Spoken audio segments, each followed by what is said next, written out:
بسم اللہ الرحمن الرحیم۔ حضرت انس کے مہمان خانے میں چند مہمانوں نے کھانا کھایا۔ کھانا کھا لینے کے بعد انہوں نے دیکھا کہ شوربے سے دسترخوان کا رنگ زردی مائل ہو گیا۔ آپ نے خادمہ کو بلایا اور اسے دسترخوان دے کر فرمایا کہ اسے جلتے ہوئے تندور میں ڈال دو۔ خادمہ نے حسب حکم ایسا ہی کیا اور اس دسترخوان کو جلتے ہوئے تندور میں پھینک دیا۔ مہمان یہ دیکھ کر حیران رہ گئے کہ آگ نے دسترخوان کو چھوا تک نہیں۔ خادمہ نے اسے تندور سے صحیح سلامت باہر نکالا۔ اس وقت وہ نہایت شفاف اور سفید ہو چکا تھا اور معلوم ہوتا تھا کسی نے دھو دیا ہو۔ دوست احباب نے جب یہ ماجرا دیکھا تو حضرت انس سے پوچھا، اے صاحب رسول صلی اللہ علیہ وسلم، یہ کیا وجہ ہے کہ دسترخوان آگ سے محفوظ رہا اور پھر صاف بھی ہو گیا؟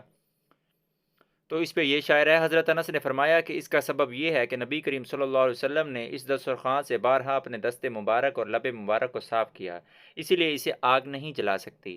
رومی رحمۃ اللہ علیہ فرماتے ہیں، اے دل تزدہ از ناز و عذاب، اس طرح کا ایک شعر ہے جو فارسی میں ہے، اے دل اگر تجھے آتش دوزخ سے نجات پانے کی فکر ہے تو رسول اکرم صلی اللہ علیہ وسلم کا قرب حاصل کر۔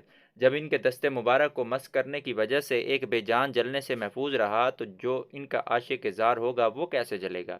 پھر مہمانوں نے خادمہ سے پوچھا کہ تو نے بلا تعمل دسترخوان آگ میں ڈال دیا، کیا تو ڈری نہیں کہ یہ جل جائے گا؟ اس نے جواب دیا کہ میں حکم کی غلام ہوں اور مجھے اس بات کا کامل یقین ہے کہ جو میرے آقا حضرت انس رضی اللہ عنہ حکم دیں گے وہ کبھی نقصان پہنچانے والا نہیں ہوگا۔ رومی رضی اللہ عنہ نصیحت فرماتے ہیں کہ اگر کسی شخص کا دل جہنم کی آگ سے خوف زدہ ہو، اس کو چاہیے کہ ایسے مبارک لبوں اور ہاتھوں کے قریب ہو جائے جو قرب والے ہیں۔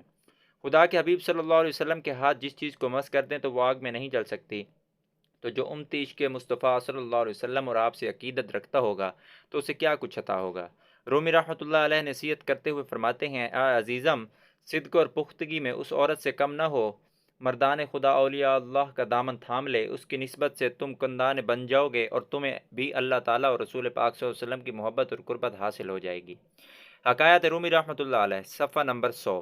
درس حیات، جو کوئی عشق رسول صلی اللہ علیہ وسلم کا طالب ہے اسے چاہیے کہ وہ اولیاء اللہ کی ہم نشینی اختیار کرے۔ اس کی صحبت اور نگاہ سے عشق کا وہ رنگ نصیب ہوگا کہ وہ دونوں جہان میں لا محتاج ہو جائے گا۔